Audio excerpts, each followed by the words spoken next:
Hello, dear children. I hope you all are fine and taking good care of yourself.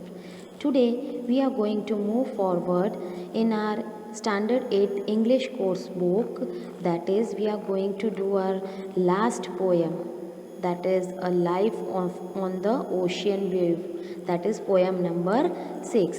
Today, we are going to learn about this poem. So before moving on to the poem, I would like to explain you the objectives why we are going to learn this poem. So the first point is to comprehend the play with words from a sailor's perspective. In this, dear children, we are going to learn about a sailor's view कि seller के दिल में कैसी चाह होती है, वो क्या सोचता है वगैरह. It is related to a sailor, this poem that we are going to learn. The second point is to identify the metaphors in the poem. Metaphors is again a type of figure of speech जो poems में use होती है, तो that we are going to learn. And the last point is to recognize how well the rhythm lends itself to music, कि कैसे ये music से connected है इसकी रिदम एंड इसकी lines. that also we are going to learn in this poem. So now, first of all, I'll explain you the summary of this poem so that the idea may be more clear to you all. So here we start the explanation. The poet was inspired by witnessing the magnificent waves in one of his trips to the seashore. Poet है वो एक बार एक trip पे गए थे सी शोर पे, उसकी वेव्स ने उन्हें कैसे इंस्पायर किया and how he wrote this poem that is given over here. And here the poet is astonished by powers of the waves. और जो waves के जो पावर होते हैं उसको देख के एकदम चौंक गए थे, बहुत astonished हो गए थे. Then the second point will start. So in this poem also he wants to be as powerful. और उसकी पावर देख के जैसे वो इंस्पायर्ड हुए तो he thinks that जैसे waves इतनी पावरफुल होती है, he also wants to be so much powerful and as free as these waves. और फ्री जैसे waves freely move होती है उसी तरह से वो भी freely रहना चाहते हैं. Then he feels that he belongs to the waves and could not stop admiring their powers as well as their beauty. वो क्या सोचते हैं, उन्हें ऐसा फील होता है कि वो भी एक वेव्स से बिलोंग करते हैं एंड जैसे वो वेव्स कहीं रुकती नहीं है, फ्रीली मूव करती है और उसमें इतना पावर होता है, तो उन्हें भी उस वेव्स के जैसा ही जीना है एंड वो उसके पार्स को हमेशा एडमायर ही करते रहते हैं और उसकी ब्यूटी देख के बहुत इंस्पायर हो जाते हैं. Then he wants to be as free as the waves in the ocean. और उन्हें जैसे ओशंस में वेव फ्रीली मूव करती है तो वैसे उन्हें भी वैसे ही रहना है, जैसे वेव्स मूव होती है फ्रीली तो उन्हें भी फ्री होके रहना है. बिकॉज क्यों? As he feels caged in his life and duties. जैसे उन्हें लगता है कि वो उसकी लाइफ में और उसकी लाइफ में जो ड्यूटीज़ है उसमें बंध के रह गए हैं केज में. जैसे एक पंछी केज में बंद हो जाता है वैसे वो खुद को वैसे ही पाते हैं केज में बंद हुए, तो उन्हें वेव्स की तरह एकदम फ्री हो जाना है. That we are going to learn in this poem. Then but he is also aware that one day he may have to face the storms. और वो उन्हें पता है कि अगर वो वेव्स की तरह रहेंगे तो उन्हें कभी कभार स्टॉर्म्स का सामना भी करना पड़ेगा, तूफानों का. But he says that he is ready to brave all storms. But वो क्या कहते हैं कि वो उस चीज़ के लिए भी तैयार है कि कैसा भी स्टॉर्म आ जाए उसे भी फेस करने के लिए ही is ready for the life in ocean with this mighty waves. क्योंकि वो ओशियन में ही रहना चाहते हैं, लाइफ उनकी ओशियन के साथ गुजारना चाहते हैं और कहते हैं कोई भी मुसीबत आए, कोई भी आंधी तूफान आए, आई विल फेस. जैसे ये वेव्स फेस करती है वैसे he will also face that type of things also. So this is the summary of that poem. Now let's move on to the poem. Here is the poem, A Life on the Ocean wave, कि कैसी life होती है ocean waves में। So here will start with the first paragraph. A life on the ocean wave, a home on the rolling deep.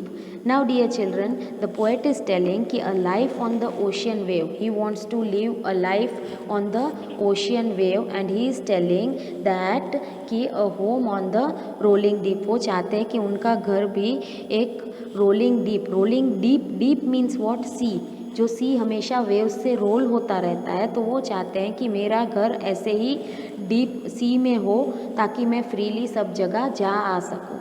Then the next line is where the scattered waters rave. Now जहाँ पे जो पानी सब जगह फैला हुआ है वो रेव मीन्स यहाँ वहाँ। The meaning of rave is to move in an enthusiastic way, मतलब जैसे उसे मन पड़ता है वैसे वो पानी यहाँ वहाँ मूव होता है एकदम एंथुजियास्टिक वे में। तो ही इज़ टेलिंग कि जहाँ पे पानी सब जगह फैला हुआ है और अपनी तरह से सब जगह मूव होता है वैसे। And the winds there revels keep, और जो विंड्स है वहाँ पे वो एकदम ही noisy, revels means what? Noisy and energetic celebrations they are doing, कि हमेशा सेलिब्रेट करते रहते हैं अपने तरीके से, एकदम नॉइजी आवाज़ आती रहती है पानी की और ऐसा लगता है कि कुछ सेलिब्रेशंस हो रहा है और जैसे वहाँ पे सब सेलिब्रेट करते रहते हैं वैसे। ही इज़ देन टेलिंग कि like an eagle caged I pine. He is telling कि pine means what dear children? To want or miss something very much. He is missing that. He is thinking कि I am caged like an eagle, कि जैसे eagle को पिंजरे में बंद किया जाता है। He is telling कि वैसे मुझे फील होता है। I pine on this dull unchanging shore, मतलब अभी वो लैंड पे है। ही इज़ टेलिंग कि ये जो कभी शोर मतलब किनारा, वो कभी चेंज नहीं होता है और बहुत डलनेस फील होती है और मैं यहाँ वहाँ कुछ चीज़ों को मिस करता हूँ। O give me the flashing brine, पर मुझे ये लैंड नहीं चाहिए जो डल है और अनचेंजिंग है। But he wants what? He is telling you give me the flashing brine. Brine मतलब सी वाटर, सी वाटर जो फ्लैश होता है पत्थरों पे टकराता है, मुझे वो चाहिए। The spray and the tempest roar, और क्या चाहिए उसे? जो पानी की बूंदें स्प्रे होती है वो चाहिए। And the tempest roar means what? A violent storm, मुझे तूफान भी चाहिए, मैं उससे डरता नहीं हूँ, मुझे वो बहुत ही अच्छा लगता है इस telling. I hope dear children you might have understood the first paragraph. Now let's move on to the second paragraph. Here he is telling once more on the deck I stand, and he is telling अब मैं अपनी ship के deck पे खड़ा हूँ once more of my own swift gliding craft। और कहाँ ही is telling Swift gliding craft, मतलब जो फास्ट मूविंग शिप है। He is telling of my own, खुद की जो शिप है जो फास्ट मूव होती है। ही इज़ टेलिंग कि once more on the deck I stand of my own swift gliding craft, मतलब मैं अपनी खुद की फास्ट मूविंग शिप पे डेक पे खड़ा हूँ। Set sail, farewell to the land. Then he is telling we are now starting our sailing. He is a sailor dear children. A sailor is conveying his feelings, जो उसके मन में जो feeling आती है he is conveying that. तो he is telling कि we are now set on a sail, हमने अपनी बोट पानी में तैराना शुरू कर दिया है। Farewell to the land, और लैंड को हम farewell दे रहे हैं, बाय बाय कर रहे हैं। The gale follows fair abaft. Now, what is the meaning of gale? An extremely strong wind. He is telling कि एक जोर से विंड आ रही है जो फॉलो कर रही है फेयर अबैफ्ट। अबैफ्ट मीन्स इन और बिहाइंड द स्टर्न, जो पीछे की शिप का पार्ट होता है, the back end of the ship. तो ही इज़ टेलिंग कि ये पानी फिर वो शिप से टकरा रहा है, आगे पीछे अंदर आ रहा है थोड़ा बहुत पानी विंड के वजह से।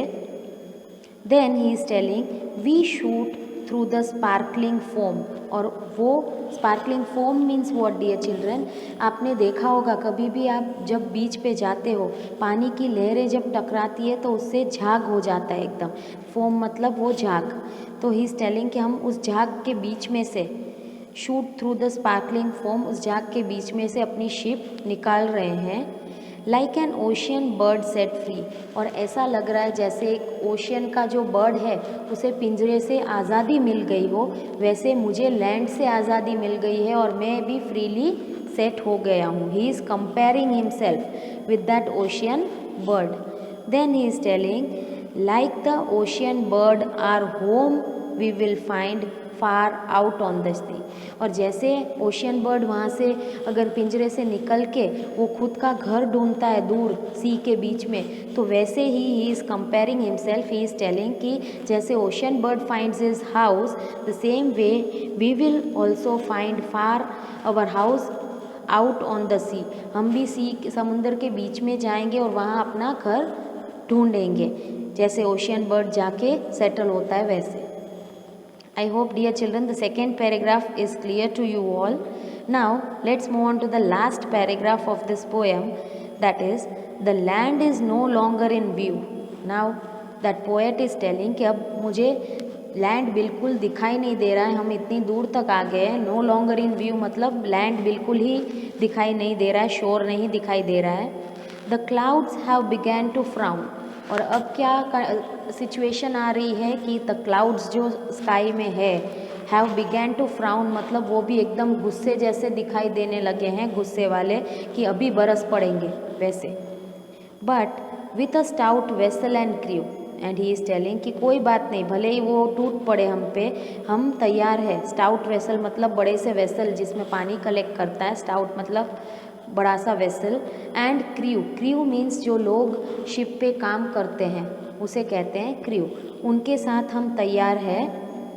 वी विल से, और वो क्या बोलते हैं, let the storm come down, कि कोई बात नहीं, हमें कोई डर नहीं है उसका, और स्टॉर्म भले आंधी तूफान आ जाए तुम आ जाओ नीचे, ऐसे they are telling.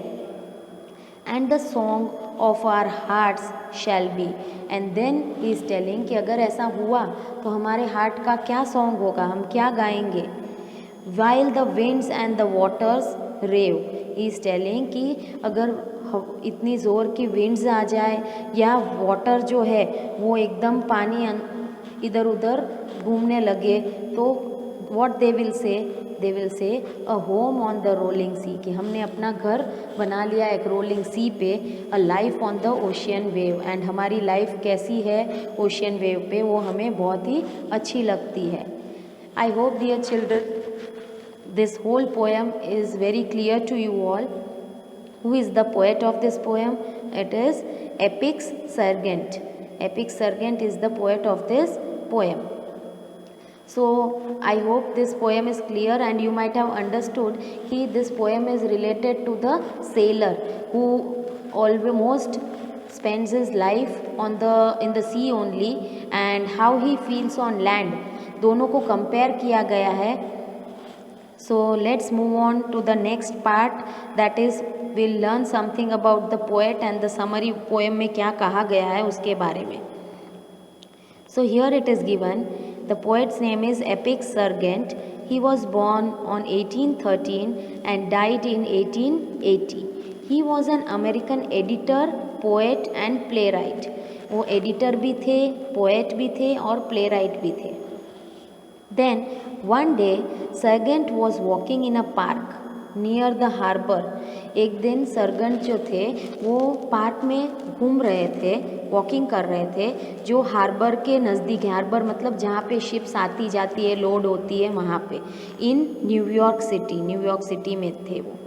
Watching the ships enter the harbour, कैसे शिप्स हार्बर में एंटर होती है वो सब वॉच कर रहे थे, देख रहे थे।